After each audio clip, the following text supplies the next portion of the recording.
welcome back to my channel. I Shravani Mishra again welcome you back to the third video of the boards special series 2024. So आज हम लोग discuss करने वाले हैं electrostatic जो important question of electrostatic till हमने जो last video में कवर किया था up to electric field due to the dipole. आज हम लोग उसको ही कंटिन्यू करेंगे एंड उसके जो नेक्स्ट इम्पॉर्टेंट टॉपिक्स है आज हम लोग उसको डिस्कस करने वाले हैं। सो इसमें हम लोग का बच गया था electric flux and the Gauss theorem, application of Gauss theorem. So इसमें हम लोग देखते हैं what are the important question and इससे हम लोगों को CBSE बोर्ड्स 2024 में किस तरह के क्वेश्चन पूछे जा सकते हैं। सो स्टार्टिंग विद अगर मैं इलेक्ट्रिक फ्लक्स के बारे में बताऊँ आप लोगों को, तो इलेक्ट्रिक फ्लक्स से हम लोगों को ज़्यादातर न्यूमेरिकल्स क्वेश्चन पूछे जाते हैं। जैसे कि मैंने अपने जो पिछले वीडियो में important question for electrostatic part 1 में, जैसे कि मैंने वहाँ पे भी बताया था कि मैं न्यूमेरिकल्स के लिए एक सेपरेट वीडियो बनाऊँगी जिसमें आई will be covering all the numericals, important numericals जो कि आप लोगों को एक्सपेक्टेड है कि आप लोगों को पूछे जा सकते हैं। I will be covering it in a separate video. This video I am confining myself only to the important derivation and important definitions and some reasoning questions. Clear? So starting with it, electric flux से ज़्यादातर हम लोगों को numericals देखने को मिलता है। At times we may be asked to define electric flux। हम लोग को electric flux से उसका definition पूछ सकता है। We may be asked to write the SI unit also। हम लोग को उसके SI unit के बारे में भी पता होना चाहिए क्योंकि उससे भी हम लोग को क्वेश्चन पूछा गया है। जैसे कि मैं बताऊँ आप लोगों को, we were asked the definition of electric flux in a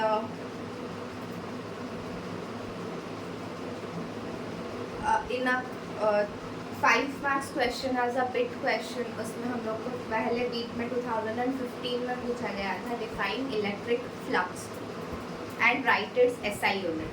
सो हम लोगों को इलेक्ट्रिक फ्लक्स एंड SI, उसके SI यूनिट के बारे में पढ़ना होगा, उसका जो डेफिनेशन है और उसके SI यूनिट के बारे में आप लोग याद कर लो, ठीक है। क्योंकि ये 2015 में भी पूछा गया था। This same question was again repeated in 2012। आप लोग को 2012 में भी ये क्वेश्चन पूछा गया था, define electric flux and write its SI unit. Again आप लोग को ये वाला क्वेश्चन डिफाइन इलेक्ट्रिक फ्लक्स 2018 में भी पूछा गया था, 2018, ठीक है। सो define electric flux and write its SI unit is a important question. आपको ये किसी क्वेश्चन में लाइक बेसिकली अभी तक इसको हम लोगों ने 3 मार्क्स के हिसाब से ही पूछा गया है, जिसमें bit question and it will be carrying 1 mark. So आप इसको प्रिपेयर कर सकते हो। It is a very easy question. Define electric flux SI unit, अगर आप इतना पढ़ रहे हो साथ में इसको देख लेना whether it is a scalar quantity और it is a vector quantity. Clear? So ये कौन से टाइप का क्वांटिटी में जाएगा, इट इज़ अ स्केलर और vector. So this is important for electric flux from the numericals को छोड़ के, from the definition and its SI unit. Next moving on to the next topic we have is Gauss theorem. So from Gauss theorem what we may be probably expected to ask is, हम लोग को क्या पूछा जा सकता है from Gauss theorem। First and foremost उसका statement, first and foremost thing जो हम लोग एक्सपेक्ट कर सकते हैं कि हमें पूछा जा सकता है इस उसका जो गॉस थ्योरम का स्टेटमेंट है, ठीक है। क्योंकि अगर मैं बताऊँ आप लोगों को गॉस थ्योरम का स्टेटमेंट बहुत बार पूछा गया है, बहुत ही बार हम लोग इसको एक्सपेक्ट कर सकते हैं। क्योंकि लाइक फॉर एग्जांपल आई से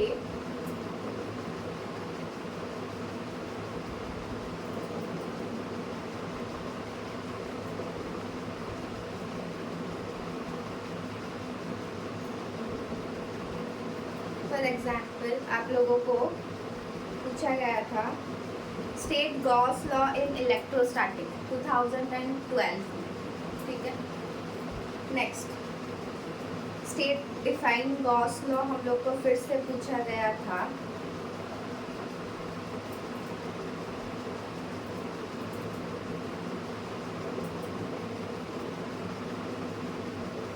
2011 कंपार्टमेंट क्वेश्चन।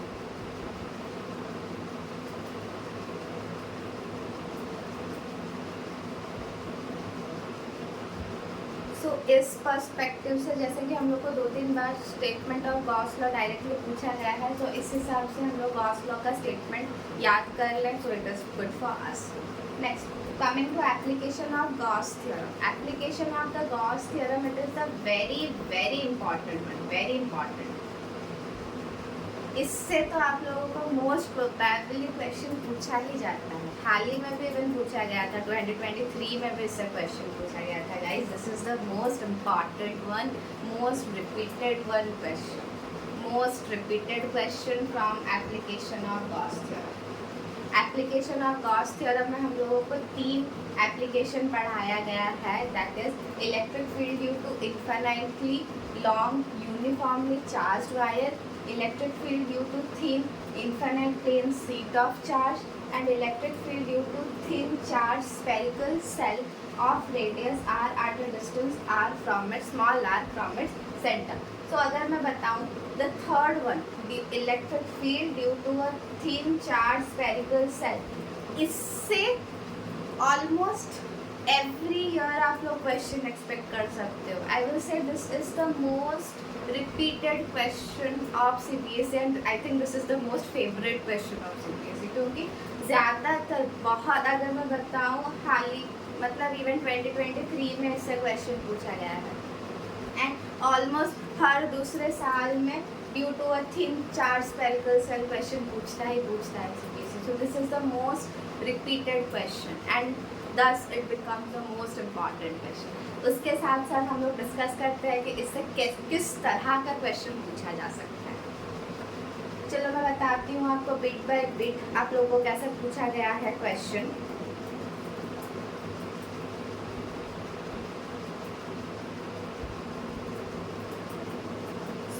आप लोगों को पूछा गया है to obtain the expression for electric field due to infinitely long uniformly charged wire। इससे आप लोगों को क्वेश्चन पूछा गया था 2012 में।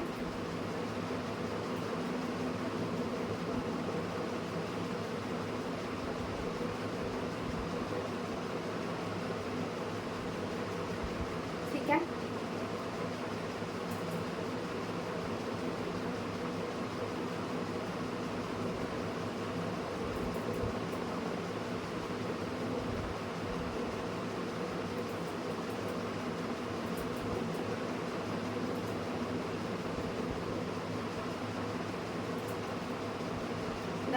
सो इससे हम लोग को क्वेश्चन 2012 में पूछा गया।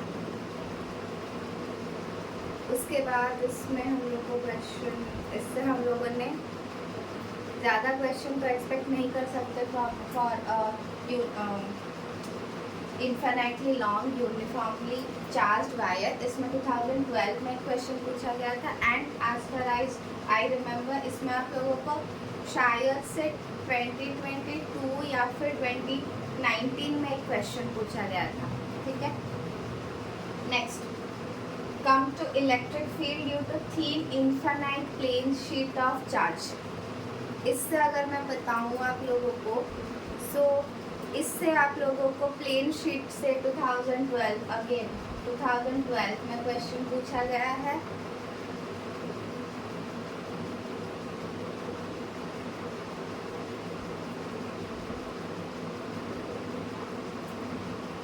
Again we were asked in 2017, ऐसे 2017 में क्वेश्चन भी पूछा गया था। ठीक है, एंड जो मैं बताई electric field due to infinitely long uniformly charged wire, इससे आप लोगों को 2018 में भी एक क्वेश्चन पूछा गया था। डन, 2018 ऑल इंडिया CBSE में इसको पूछा गया था।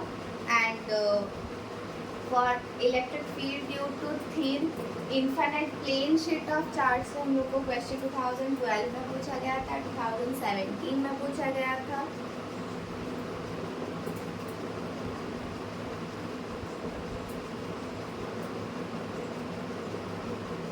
ठीक है,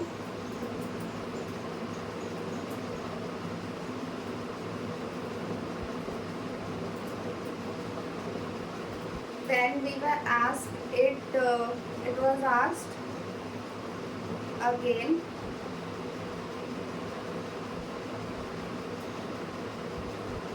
इससे न्यूमेरिकल्स करके पूछा गया था 2-3 बार.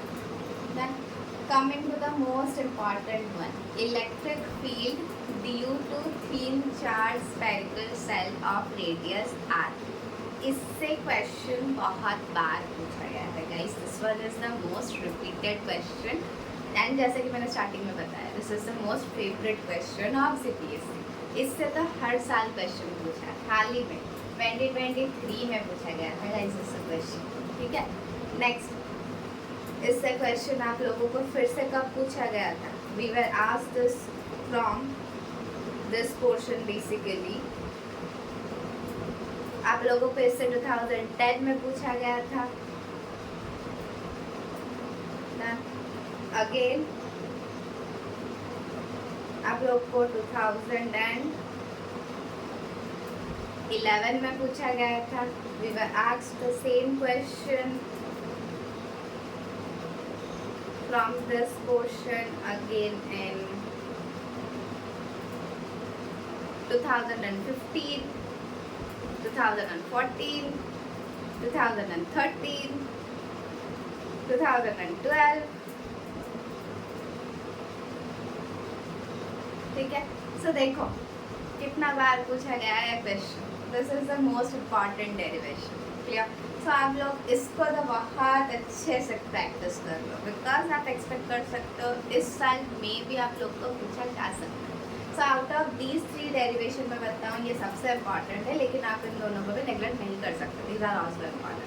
अपार्ट फ्रॉम दैट आप लोग को और किस तरह का क्वेश्चन पूछा गया. Let me show you. Let me first clean the board.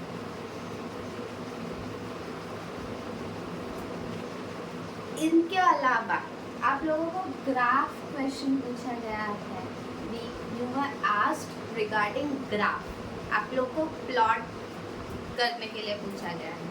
जैसे कि for electric field due to अगर मैं थिन चार्ज सेल की बात हुई. ठीक है. Charge uniformly charge thin shell की बात हुई. सो वहाँ पे आप लोगों के 3 केसेस आ जाता है. Inside the electric field inside the shell, at the surface and outside the cell, right?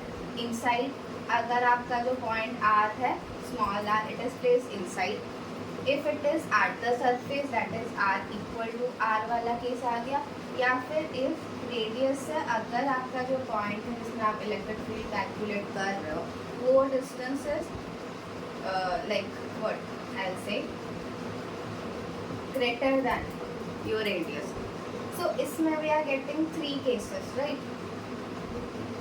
So इस 3 cases को लेके you may be asked to plot the graph, and this was only the question in 2020. You are asked to plot the graph for this scenario. ठीक है. and यही वाला आपको plot करने के लिए 2012 में भी एक बार पूछा गया है, 2014 में भी पूछा गया. Next electric field due to thin charge जो लेंथ है for a uniformly thin charge wire है उसके case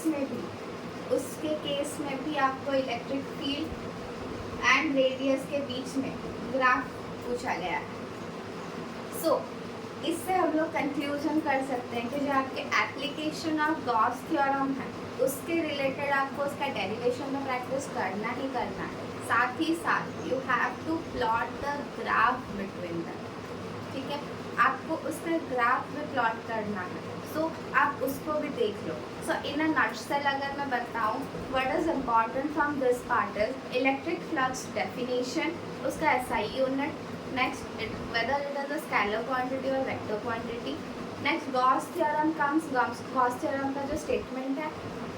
next application of Gauss theorem में जो उसके 3 एप्लीकेशन है वो तो आपको पूरा बाय हार्ट लर्न कर देना है. That again apart from that आपको उससे ग्राफ बनाने के लिए पूछ सकता है. So be prepared to draw the graph for it. ठीक है.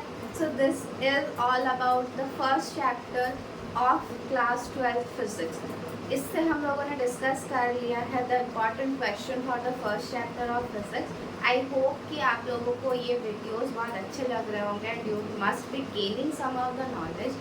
आई रिक्वेस्ट, अगर आपको कुछ भी डाउट है from this chapter you may comment it down in the comment box. Again I will be bringing this series lot more. इसमें बहुत सारे इन्फॉर्मेशन में मैं आपको आगे दूँगी। Don't worry, be prepare. जस्ट आप अभी बस अपना पढ़ाई पे ध्यान दो, do your revision to the best. We will crack it, we will make it the best exam ever. I promise to you. That's all. Thank you.